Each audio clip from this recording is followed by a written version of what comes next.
తెలంగాణ వికాస సమితి ఈ ఆవిర్భావంలోకి నాకు ఏదో ఒక రకంగా ఈ సంస్థతో పరిచయం ఉంది. మధ్యన దేశపతి గాంధీ గారి భావజాలాన్ని సమాజంలోకి తీసుకెళ్ళాలి అని ఒక ప్రయత్నంలో వరంగల్లో ఒక సభ ఏర్పాటు చేశారు. అప్పుడు కూడా నేను గాంధీ గారి మీద కొంత మాట్లాడడం జరిగింది. మా ఇద్దరి స్నేహం చాలా బయట సందర్భం మారినా, ఒక రకంగా వాతావరణం మారినా మా స్నేహం కొనసాగింది. ఆయన నిరంతరంగా ఆయన మాట్లాడుకుంటూనే ఉన్నాం, కలుస్తూనే ఉన్నాం. దేశపతి ఉండే టాలెంట్ చాలా పవర్ఫుల్ కమ్యూనికేటర్ ఆయన.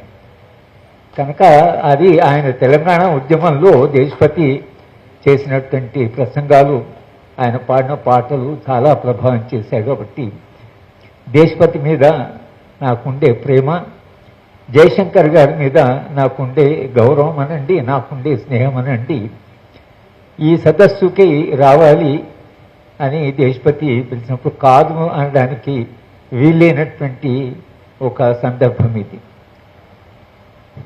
జయశంకర్ గారి రెండవది మా విఎస్ ప్రసాద్ గారికి ఈ ముగ్గురి అవార్డులో మా ఇద్దరి స్నేహం కూడా ఈ మధ్యన 60 ఏళ్ళు దాటింది. ఇది 60 ఏళ్ళు అంటే షష్టిపూర్తి అంట, స్నేహం యొక్క షష్టిపూర్తి.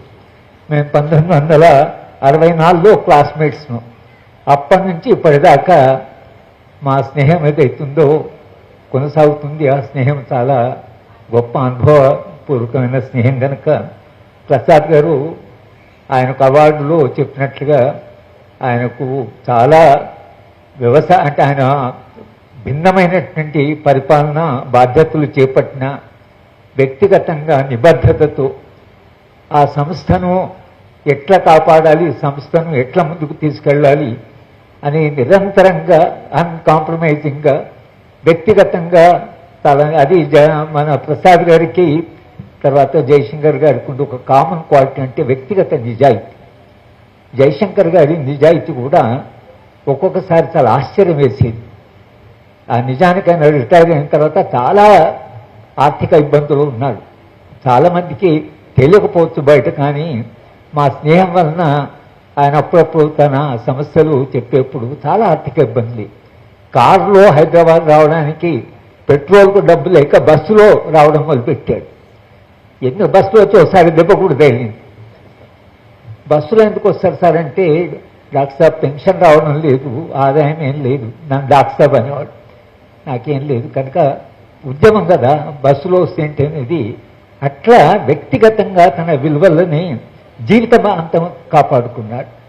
జయశంకర్ గారి గురించి వాళ్ళు మనం మాట్లాడము లేదా ఈ అవార్డు లేదా ఆయన స్మృతి అని మనం ఏదైతే అంటున్నామో, ఆయన వ్యక్తిగత నిజాయితీ ఏదైతుందో ఆ నిజాయితీ నిజానికి ఒక అంటే తెలంగాణ యొక్క సాంస్కృతిక జీవనంలో లేదా తెలంగాణలో త్యాగాలు ఉన్నాయి, వేల మంది ప్రాణ త్యాగాలు చేశారు, ఉద్యమాలు ఉన్నాయి. ఆ ఉద్యమాలు ప్రాణ త్యాగాలు నుంచి వచ్చిన ఒక కల్చర్ ఉన్నది. జయశంకర్ ఆ యొక్క కల్చర్ యొక్క ప్రోడక్ట్ అయింది కనుక ఆయన వ్యక్తిగత నిజాయితీ కాపాడుకునేందుకు అది నా దృష్టిలో అది ఒక చాలా ఇప్పుడున్న సందర్భంలో ఒక విలువ ఏదైతుందో అది నిజానికి ఎప్పుడు జయశంకర్ మాట్లాడినా ఆయన వ్యక్తిగత నిజాయితీ, వ్యక్తిగత విలువలు ఏవైతున్నాయో అవి నా దృష్టిలో చాలా ఒక సుసంపన్నమైన వారసత్వంగా మనం దాన్ని తీసుకోవాలి. రెండవది సరే ప్రసాద్ గారు చెప్పారు ఆయన పరిపాలన దక్షత వేరు, కానీ యూనివర్సిటీస్ లేదా విద్యాలయాలు కేవలము బోధించడమేనా లేక అధ్యాపకుడికి సమాజంలో పాత్ర ఉంటుందా? ఇవాళ సమాజం ముందున్న చాలా పెద్ద సవాలు అధ్యాపకుడి పాత్ర ఏమిటి? అధ్యాపకుడు కేవలం క్లాస్ రూమ్లో చెప్పేవాడనా లేక అధ్యాపకుడు సమాజానికి అధ్యాపకుడా? విశ్వవిద్యాలయం యొక్క స్వాతంత్ర ప్రతిపత్తి ఏమిటి? అంటే ఆ రోజుల్లో విశ్వవిద్యాలయంలో పనిచేస్తూ జయశంకర్ గారు, కోదండరామ్ నువ్వు ఎవరైతే రోల్ ప్లే చేశారో తెలంగాణ ఉద్యమంలో విశ్వవిద్యాలయాలు నిర్వహించిన పాత్ర చాలా కీలకమైన పాత్ర. ఉద్యమంలో ఎలా పాల్గొన్న విశ్వవిద్యాలయాలకు ఆ స్వతంత్ర ప్రతిపత్తి ఎక్కడి నుంచి వచ్చింది? విశ్వవిద్యాలయం అంటే ఏమిటి? ఇవాళ విశ్వవిద్యాలయాలకు వెళితే మీరు మాట్లాడడానికి వీల్లేదు, సెమినార్ పెట్టడానికి వీల్లేదు, పోస్టర్లు చింపిస్తున్నారు, పోలీసులను పెడుతున్నారు. చాలా ఆశ్చర్యకరమైన విషయం. ఏమైంది తెలంగాణ వారసత్వం? జయశంకర్ గారి వారసత్వం ఏమైంది? జయశంకర్ గారు ఒక విద్యాలయంలో పనిచేస్తున్నారు, సెంటర్ ఫర్ ఫారిన్ లాంగ్వేజెస్లో పనిచేశారు, రిజిస్ట్రార్. ఒక విశ్వవిద్యాలయానికి వైస్ ఛాన్సలర్. ఒక వైస్ ఛాన్సలర్గా వాళ్ళు ఏం పాత్ర నిర్వహించారు? ఒక తెలంగాణలో అన్యాయం జరిగింది కాబట్టి అన్యాయానికి వ్యతిరేకంగా పోరాడాలి, ఈ ప్రాంతానికి ఏ రకంగానైనా మనము ఒక విముక్తి కలిగించాలని రాకపోయాడు ఆయన. ఆ విశ్వవిద్యాలయం యొక్క అటానమీ కొరకు ఎప్పుడు నాతో మాట్లాడారు, డాక్టర్ సాబ్ విశ్వవిద్యాలయ పాత్ర ఏమిటి, అధ్యాపక పాత్ర ఏమిటి అని చెప్పేవాడు. అది అంటే ఆయన ఆ పాత్ర అయితే నిర్వహించాడో, విశ్వవిద్యాలయాలకు ఒక ప్రతిపత్తి ఉండాలి, వాళ్ళు సామాజిక మార్పులో సామాజిక ఉద్యమంలో భాగం కావాలి. ఇది ఆయన ఎంత విశ్వసించాడంటే, నేను కాకతీయ విశ్వవిద్యాలయంలో పనిచేసే ప్రసాద్ కూడా అక్కడ పనిచేస్తున్నాడు, జయశంకర్ గారు మాకు రిజిస్ట్రార్. గద్దర్ను పిలవాలి, విద్యార్థి సంఘం గద్దర్ను పిలవాలి. గద్దర్ను ఏ పరిస్థితిలో పిలవడానికి వీళ్ళదని పోలీసులు, ఎలాగైనా పిలవాలని విద్యార్థులు, వాళ్ళకు నేను అడ్వైజర్. వాళ్ళ మధ్యన జయశంకర్ గారు రిజిస్ట్రార్. నాతోనే వాళ్ళు డాక్టర్ సాబ్ చాలా ప్రెషర్ ఉంది, ప్రభుత్వంలో చాలా అభ్యంతరం ఉంది, ఏం చేద్దామంటే నేను చెప్పిస్తాను. విద్యార్థులు ఎందుకున్నవి పడ్డ విద్యార్థుల సంఘం వాళ్ళది. సంఘం ఎవరిని పిలుస్తానికి మనం డిసైడ్ చేయడానికి లేదు, విశ్వవిద్యాలయం ఎవరిని పిల్లడానికి లేదు, సంఘం వాళ్ళకి ఇష్టం వచ్చిన పిలుచుకుంటారు. గద్దను వాళ్ళు పిల్లవాళ్ళు అంటున్నారు కనుక మనకెందుకు అభ్యంతరం? అది విద్యార్థుల సభ, విద్యార్థులు పెట్టుకుంటారు. అంటే 2-3 ఏళ్ళు వరుసగా గద్దను పిలిచారు విద్యార్థులు. జయశంకర్ గారు రిజిస్ట్రార్గా అక్కడ నిలబడి ప్రభుత్వంతో ఏం మాట్లాడి ఏం చేశాడు. కానీ గద్దరు మా విశ్వవిద్యాలయానికి వచ్చేవాడు, ఆయన పాటలు 9 గంటల నుంచి ఉదయం తెల్లవారు 4 గంటల దాకా పాడేవాడు, అద్భుతంగా పాడేవాడు. గద్దర్ గురించి వాళ్ళు మనం వేరే చెప్పారు. కానీ గద్దర్ని ఆ రోజుల్లో విశ్వవిద్యాలయానికి పిలవడానికి ఎంత అభ్యంతరం ఉన్నా ఒక రిజిస్ట్రార్గా, ఒక పరిపాలన చేస్తున్న వాడిగా ఆయన గద్దర్ను పిలిచేదని తాను వచ్చి కూర్చునేవాడు, తాను కూడా కూర్చునేవాడు మీటింగ్లో. కనుక అది ఒక విశ్వవిద్యాలయం యొక్క స్వతంత్ర ప్రతిపత్తి ఏమిటి అంటే జయశంకర్ గారి నుంచి నేర్చుకోవాలి. ఇవాళ పరీక్ష ఎవరైతే ఆ బాధ్యత తీసుకున్నారో జయశంకర్ గారి నుంచి నేర్చుకోవాలి. ఇంకా ఆయన ఏ దాంట్లో ఉన్నా, ఏ పాత్రలో ఉన్నా కూడా తన విశ్వాసాన్ని జీవితం అంతా కాపాడుకున్నాడు. తెలంగాణ వస్తుంది, నాకు ఆయన కొంత తేడాలు ఉండేవి, వివాదించుకునే వాళ్ళము. వరంగల్ వెళితే ఆయన దగ్గర ఉండేవాళ్ళు. మేము మా శ్రీమతి గారితో వెళ్తే, నువ్వు మేడం మీరు పడుకోండి, నేను సార్ తల వాదించుకోవాలి, రాత్రి 1 గంట దాకా వాదించుకునేవాడు. చాలా విషయాలు చెప్పేవాడు. కానీ ఆ విశ్వాసం ఎంత బలమైన విశ్వాసం అంటే అది అన్కాంప్రమైజ్, దాని మీద ఆయనకు రాజీ లేదు, తెలంగాణ మీద రాజీ లేదు. దేశపతి గుర్తు చేశాడు చంద్రబాబు నాయుడు గారిని. మేము శాంతి చర్చల సందర్భంలో అప్పటి పీపుల్స్ పార్టీకి ప్రభుత్వానికి జరిగిన చర్చలకు 15 మందిని ఎస్ఆర్ శంకరం గారి ఆధ్వర్యంలో, ఎస్ఆర్ శంకరం గారు, పొత్తూరు వెంకటేశ్వర గారు, కర్ణ అభిరాన్ గారు, మన తారకం గారు, కోదండరాం, జయశంకర్, మేమంతా దాంట్లో సభ్యులం. 10 ఏళ్ళు పనిచేస్తాం శాంతి చర్చలు కొరకు. ఇవాళ ఏం శాంతి చర్చలు అని అంటున్నారు. శాంతి ఏమిటి, చర్చలు ఏమిటి? ఒక ప్రయోగం జరిగింది. ఆ ప్రయోగంలో జయశంకర్ గారు కూడా ఎక్కడ వెళ్ళినా తెలంగాణ పల్లెల్లో తిరిగేవాళ్ళు. నేను చూడండి సార్ ఎంత కష్టంగా ఉంది తెలంగాణ అంటే. డాక్టర్ సాబ్ పరిష్కారం కొడితే తెలంగాణ, ఆయనకు ఒకటే, తెలంగాణ వస్తే పరిస్థితి మారుతుంది కనుక ఒకటే పరిష్కారం. అంటే జయశంకర్ గారు ఇచ్చిన వారసత్వం, ఒక అధ్యాపకుడు నిర్వహించిన పాత్ర. అధ్యాపకుడు జ్ఞానాన్ని సృష్టించాలి, జ్ఞానాన్ని పంచాలి, సమాజాన్ని మార్పులో భాగం కావాలి. అధ్యాపకుడు ఎంత బెటర్ అసలు అంటే యూరప్లో అధ్యాపకుడు నిర్వహించే పాత్ర అమోఘమైన పాత్ర, ప్రజాస్వామ్య నిర్మాణంలో ఎంత కీలకమైన పాత్ర. మీరు అది చదివితే ఇన్స్పైరింగ్గా ఉంటుంది. బెటర్ అసలు లాంటి వాళ్ళు నిర్వహించిన పాత్ర సాధారణమైన పాత్ర కాదు.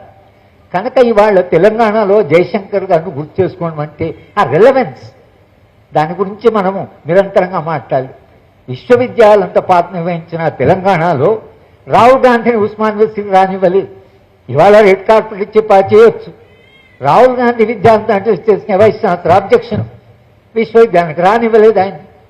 అని ఎందుకు ఒక మనిషి రాజకీయాల్లో ఉన్నాడు, ఆయన పిల్లలతో ఇంటరాక్ట్ అవుతున్నాడు, ఈ విశ్వవిద్యాలయానికి ఎందుకు అబ్జెక్షను? కానీ విశ్వవిద్యాలయాలు తయారైపోయాయి. జయశంకర్ గారంటే నాకు అందుకని ఇవాళ నిరంతరంగా ఆయన గురించి ఎందుకు మాట్లాడాలంటే ఆయన నిలబడ్డ విలువలు, ఆయన దేని కొరకు జీవితాంతం విశ్వాసంతో బతికాడో అది నా దృష్టిలో. జయశంకర్ చాలా విషయాలు మాట్లాడుతూ నాకు సుదీర్ఘమైన అనుభవం సాగుతోంది. ఆయన అంటే నాకు చాలా వ్యక్తిగతమైన చాలా గౌరవం ఉంది. ఆయన లాస్ట్లో కూడా బ్రహ్మం ఇక్కడ ఉన్నాడు లేదు కానీ బ్రహ్మ అనే అబ్బాయి అనే ఆరోగ్యాన్ని చూసుకుంటే నేను ప్రసాద్ గారు అప్పుడు కలిసి వెళ్ళేవాళ్ళం. వరవరావు గారు ఒకసారి నేను వెళితే మేము ఆయనతో మాట్లాడి అప్పటికే ఆయన చాలా ఆరోగ్యం చాలా క్షీణించింది. డాక్టర్ సాబ్ ఇక నేనైతే ఎక్కువ కాలం ఉండేట్లేదు, ఈ బ్రహ్మంని మీరు చూసుకోండి అనేవాడు. వరవరావు గారు కూడా చెప్పాట, బ్రహ్మాన్ని ఒకసారి చూసుకోండి మీరు, నేను ఉంటాను లేదు అంటే ఈ కమిట్మెంట్, ఆ బ్రహ్మం అనే పిల్లవాడి మీద ఆయనకుండే అభిమానం, ఆ పిల్లవాడి ప్రేమ, తాను చనిపోయిన తర్వాత ఆ పిల్లవాడు ఏమైతే కన్సర్న్, ఇది సాధారణమైనది కాదు ఈ కన్సర్న్స్ అన్ని.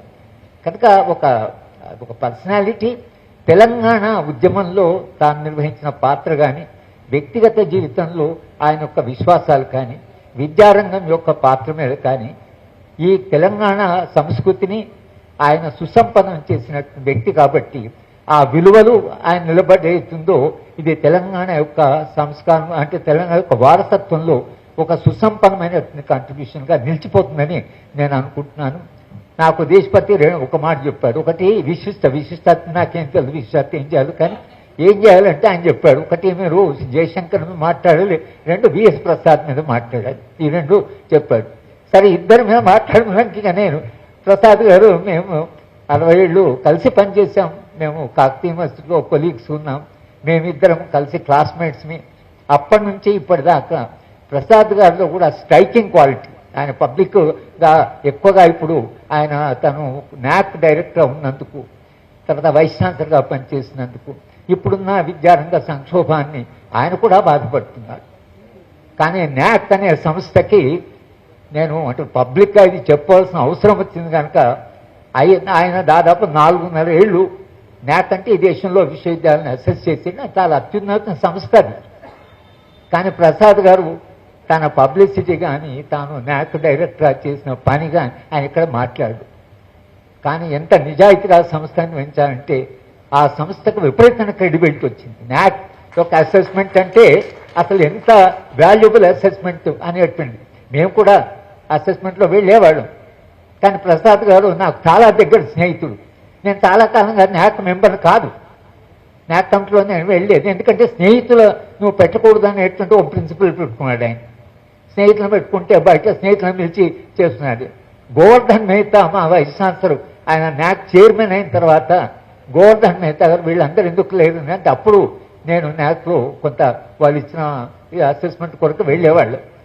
కనుక ప్రసాద్ గారు వైస్ ఛాన్సలర్గా కానీ అంటే ఇన్స్టిట్యూషన్ కమిట్మెంట్, మనం ఒక ఇన్స్టిట్యూషన్ అంటే జయశంకర్ గారికి ఎట్లా కమిట్మెంట్ ఉండేదో ప్రసాద్ గారికి కూడా అది ఆయన బయట చెప్పుకోకపోవడం వలన దానికి రావాల్సిన రికగ్నిషన్ ఆయన దానికి కూడా బాధపడడం లేదు, మనం చేయగలిగిన పని మనం చేశాం అనేటువంటితో అది ప్రసాద్ గారిలో ఉండేటువంటి ఒక టీచర్ కూడా చాలా ఎఫెక్టివ్ టీచర్ అండి, వెరీ గుడ్ ఆర్టికులేషన్ అండి, క్లాస్ రూమ్లో విద్యార్థులను చాలా ప్రభావితం చేసేటువంటి ఒక టీచర్ కూడా. సో ప్రసాద్ గారు తర్వాత జయశంకర్ గారు ఇద్దరి గౌరవంగా జరుగుతున్న సభ కాబట్టి దేశపతి పిలుస్తూనే నేను అంగీకరించడానికి ప్రధాన కారణం వాళ్ళిద్దరి పట్ల నాకు చాలా గౌరవం ఉంది, స్నేహం ఉంది, ప్రేమ ఉంది. కనుక సరే నవీన్ గారు అంటే ఆయన నవీన్ గారు సాహిత్యంలో ఆయన ఒక మలుపు తిప్పినవాడు. అంపశయ్య అనే స్ట్రీమ్ ఆఫ్ కాన్షియస్నెస్ని తెలుగు సాహిత్యంలో తీసుకొచ్చి తెలుగు సాహిత్యాన్ని ఒక చిన్న మలుపు తిరిగినవాడు నవీన్, ఆయన వరంగల్ వాడు. కనుక నవీన్ గారు సాహిత్యానికి చేసిన అలాగే విలువలు విషయంలో కానీ తెలంగాణ విషయంలో కానీ. సరే శ్రీధర్ మేము తెలంగాణ ఉద్యోగంలో కలిసి తిరిగేవాడు, మేము చాలా సభలు కలిసి వెళ్ళేవాళ్ళం, చాలా దీర్ఘమైన ప్రయాణం ఉంటే చాలా విషయాలు తెలంగాణ గురించి పంచుకున్న వాళ్ళు. ఆ జ్ఞాపకం ఏదైతుందో తెలంగాణ ఉద్యమంలో శ్రీధర్ దేశపాండే నేను కలిసి తిరిగిన సభలు అలాగే దేశపతి శ్రీనివాస్ నేను ఒక సభకు వెళ్ళడంలో రాత్రి 12 అయింది, మాకు మధ్యాహ్న ఆలస్యమై 12 గంటలే గ్రామంలో 1000 మంది వెయిట్ చేస్తున్నారు.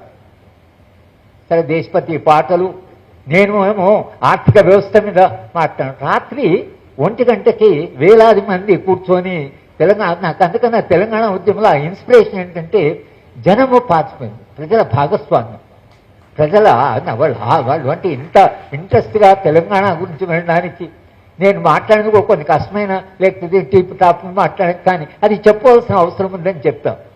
కనుక ముగ్గురితో నాకు అనుభవం ఉంది, స్నేహం ఉంది. నన్ను కూడా ఈ విశిష్ట అతిథి అని ఏమన్నారు, కానీ ఈ గౌరవం నాకు ఇచ్చినందుకు దేశపతికి, తెలంగాణ వికాస్ సమితికి నేను అభినందనలు చెప్తూ మీ అందరికి కూడా నేను ఒకసారి నమస్కారం చెల్లిస్తున్నాను.